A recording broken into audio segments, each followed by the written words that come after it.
వృషభ రాశి వారికి ఇది 3వ స్థానం అవుతోంది. మరి తృతీయ స్థానంలో గురువుగారు ఎటువంటి ఫలితాలను ఇస్తూ ఉంటారంటే అపవాదులు ఇస్తారు.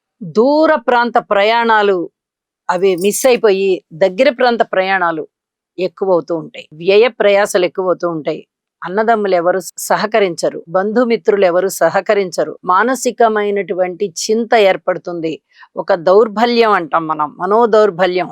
అంటే మనకి మనమే ఈ పని చేయగలమా లేదా అనేటటువంటి సంశయంలో పడిపోతాం.